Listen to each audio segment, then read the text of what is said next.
Hello students.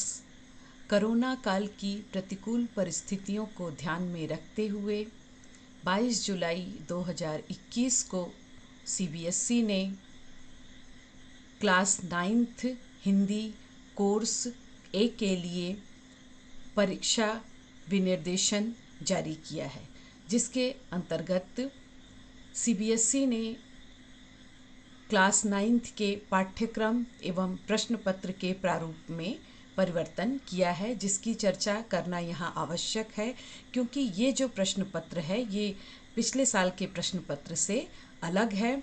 इसलिए प्रश्न पत्र के प्रारूप को समझना और पाठ्यक्रम को जानना आपके लिए ज़रूरी हो जाता है, जिससे आप प्रश्न पत्र के प्रारूप को समझकर आराम से परीक्षा दें और किसी प्रकार का कोई कन्फ्यूजन आपको न हो। तो सीबीएसई ने संपूर्ण पाठ्यक्रम को 2 भागों में विभाजित किया है, प्रथम सत्र एवं द्वितीय सत्र। प्रथम सत्र के अंतर्गत संपूर्ण 50 अंक का प्रश्न पत्र होगा और द्वितीय सत्र के अंतर्गत भी 50 अंक का प्रश्न पत्र होगा। यहाँ 40 अंक का लिखित प्रश्न पत्र होगा और 10 अंक का आंतरिक मूल्यांकन होगा। पहले जब परीक्षा के बाद आंतरिक मूल्यांकन होता था तो वो 20 अंक का होता था, लेकिन सीबीएसई ने इस बार प्रथम सत्र के आंतरिक मूल्यांकन में 10 अंक निर्धारित किए हैं एवं द्वितीय सत्र के आंतरिक मूल्यांकन के लिए भी 10 अंक निर्धारित किए हैं। तो सीबीएसई द्वारा जारी जो प्रश्न पत्र का प्रारूप है उसके बारे में हम चर्चा करते हैं। प्रथम सत्र का जो प्रश्न पत्र है वह पूरी तरह से बहुविकल्पीय प्रश्नों पर आधारित है, जबकि द्वितीय सत्र का प्रश्न पत्र ऐसा नहीं है। तो प्रथम सत्र का जो पहला जो प्रश्न पत्र है उस प्रश्न पत्र का पहला प्रश्न है वो अपठित गद्यांश है और ये अपठित गद्यांश 150 से 200 शब्दों का होगा और इसके लिए 5 अंक निर्धारित किए गए हैं।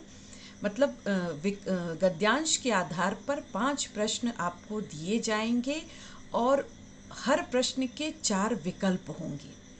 उन 4 विकल्पों में से आप सही विकल्प का चयन करके अपना उत्तर लिखेंगे। तो ये अपठित गद्यांश जो होगा वो 5 अंक का होगा। इसी तरह से अपठित काव्यांश भी है, वह भी 5 अंक का होगा और अपठित काव्यांश भी 150 से 200 शब्दों का होगा। इसके लिए भी 5 अंक निर्धारित किए गए हैं तथा 5 प्रश्न होंगे और हर प्रश्न के 4 विकल्प होंगे और विद्यार्थी सही विकल्प का चयन करके अपने उत्तर को लिखेंगे। तो इस तरह से जो अपठित भाग है उसका कुल अंक, उसके अंतर्गत कुल अंक 10 अंक हैं। दूसरा भाग जो है वो व्याकरण है। आप सभी बच्चे व्याकरण से परिचित हैं कि व्याकरण के अंतर्गत शब्द निर्माण के अंतर्गत उपसर्ग और प्रत्यय को रखा गया है। पाठ्यक्रम में समास है और अर्थ की दृष्टि से वाक्य भेद है और अलंकार है। इस प्रकार से व्याकरण के अंतर्गत 4 नंबर का उपसर्ग प्रत्यय, 4 नंबर का समास और 4 नंबर का अर्थ की दृष्टि से वाक्य भेद होगा तथा 4 नंबर का अलंकार। तो व्याकरण के लिए कुल 16 अंक निर्धारित किए गए हैं। लेकिन यहाँ एक परिवर्तन ये किया गया है कि 4 नंबर का जो उपसर्ग प्रत्यय या समास या जो भी होगा उसके लिए 4 प्रश्न न होकर 5 प्रश्न दिए जाएंगे। मतलब 4 प्रश्नों का उत्तर आपको देना होगा, एक प्रश्न आपको अतिरिक्त दिया जा रहा है, जिससे किसी प्रकार का यदि कोई कन्फ्यूजन हो या आपको प्रश्न का उत्तर नहीं मालूम है तो ये आपके लिए एक अच्छा विकल्प है कि आप उस प्रश्न को छोड़कर अन्य प्रश्न का उत्तर दे सकते हैं। तो इसलिए इस तरह से व्याकरण में 16 प्रश्न आपको हल करने हैं, लेकिन इसके लिए आपको 20 प्रश्न दिए जा रहे हैं, अर्थात 4 प्रश्न अतिरिक्त। तो ग्रामर में आपको के लिए विकल्प दिया गया है। तो 4 अंक के उपसर्ग प्रत्यय हैं, 2 नंबर का उपसर्ग, 2 नंबर का प्रत्यय, और हर प्रश्न जो होगा उसके 4 विकल्प दिए जाएंगे। जैसा कि मैंने आपको प्रारंभ में ही बताया है कि प्रथम सत्र का जो प्रश्न पत्र है वो पूरी तरह से बहुविकल्पीय प्रश्नों पर आधारित है। तो इसी तरह से 4 अंक का समास होगा। इसके लिए 5 प्रश्न दिए जाएंगे, एक विकल्प आपके लिए अतिरिक्त होगा, और 4 प्रश्नों का आप उत्तर लिखेंगे और एक प्रश्न आपको छोड़ देंगे। इसी तरह से वाक्य अर्थ की दृष्टि से वाक्य भेद के अंतर्गत भी 4 अंक निर्धारित किए गए हैं और 5 प्रश्न रहेंगे, और 4 अंक 5 प्रश्न के लिए 4 विकल्प दिए जाएंगे, और विद्यार्थी सही विकल्प का चयन करके अपने उत्तर को लिखेंगे। उसके बाद है अलंकार। अलंकार के अंतर्गत पाठ्यक्रम में शब्दालंकार के अंतर्गत अनुप्रास, यमक एवं श्लेष अलंकार को पाठ्यक्रम में सम्मिलित किया गया है, तथा अर्थालंकार के अंतर्गत उपमा, रूपक, उत्प्रेक्षा, अतिशयोक्ति एवं मानवीकरण अलंकार को पाठ्यक्रम में स्थान दिया गया है। तो इस तरह से कुल 16 नंबर का व्याकरण हमारे सामने आता है। तो 10 नंबर का अपठित गद्यांश और 16 नंबर का व्याकरण, और कुल अंक हुए 26। अब 26 के बाद 14 अंक बचते हैं।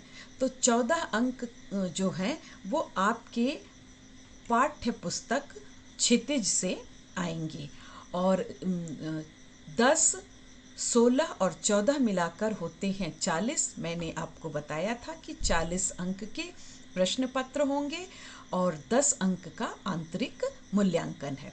तो अब ये जो पाठ्य पुस्तक क्षितिज से जो 14 अंक के प्रश्न आएंगे उसको हम लोग देख लेते हैं, वो प्रश्न किस तरह के होंगे और उन अंकों का निर्धारण किस तरह से किया गया है।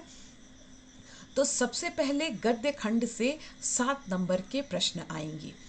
7 नंबर के प्रश्न में से 5 अंक जो हैं वो पठित गद्यांश के लिए है, और इस तरह का प्रश्न आपने पहले भी लगभग हर कक्षाओं में आपने इस तरह के प्रश्नों को हल किया है, तो ये प्रश्न आपके लिए नया नहीं है।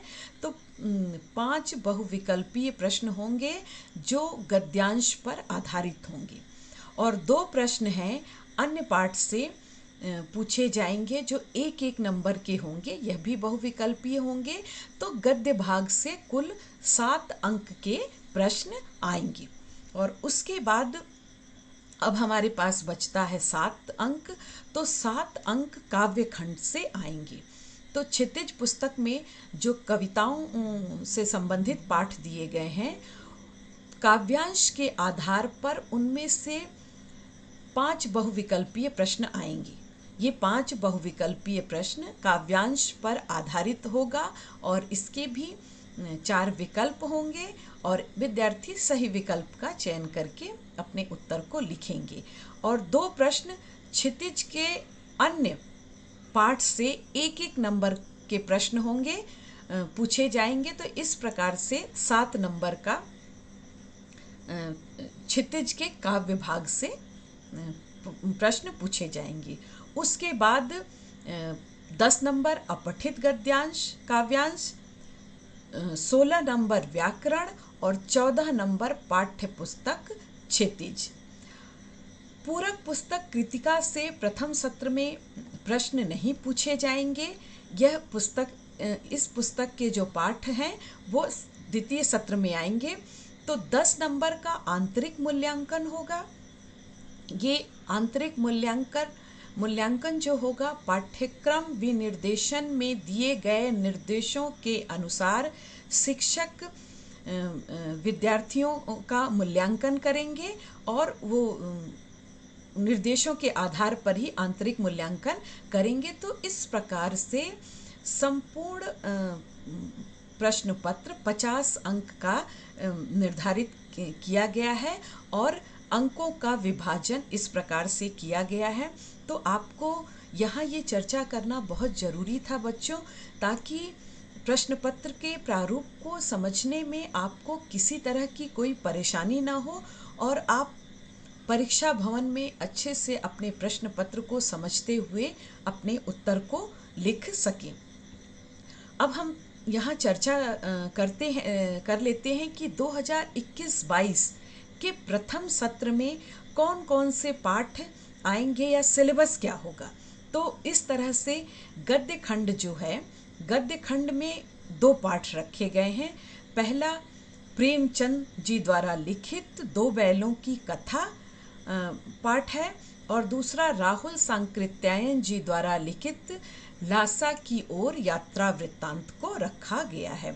अर्थात क्षितिज भाग ए पाठ्य पुस्तक से के गद्य खंड से 2 पाठ लिए गए हैं, 2 बैलों की कथा और लासा की ओर। उसके पश्चात काव्य खंड से के अंतर्गत पहला पाठ जो है कबीर की साखियाँ और सबद। यहाँ सबद को जोड़ा गया है। सबद पिछले साल के कोर्स में नहीं था, तो साखियाँ कबीर की पूरी हैं और सबद के अंतर्गत 2 पद पुस्तक में दिए गए हैं, लेकिन आपको सिर्फ 1 पद पढ़ना है, मोको कहाँ ढूंढे बंदी। ये पहला पद पढ़ना है, दूसरा पद आपके कोर्स में नहीं है। दूसरा पाठ जो है काव्य खंड के अंतर्गत वो कवियत्री ललद्य द्वारा लिखित वाक है और तीसरे पाठ के अंतर्गत रसखान जी कवि द्वारा रचित सवैयों को स्थान दिया गया है। तो इस तरह से गद्य खंड के अंतर्गत 2 पाठ और काव्य खंड के अंतर्गत 3 पाठ को स्थान दिया गया है पाठ्यक्रम में। इसके अतिरिक्त अपठित गद्यांश है, अपठित काव्यांश है और व्याकरण का को पाठ्यक्रम में स्थान दिया गया है, जिसकी चर्चा हम लोगों ने पहले की है। तो इस तरह से आप के प्रश्न पत्र के प्रारूप में परिवर्तन करते हुए अंकों का निर्धारण इस तरह से किया गया है। तो जिस विद्यार्थी बिना किसी दुविधा के इस प्रारूप को अच्छी तरह से पढ़ लें, समझ लें, जिससे उन्हें किसी तरह की कोई परेशानी न हो। धन्यवाद।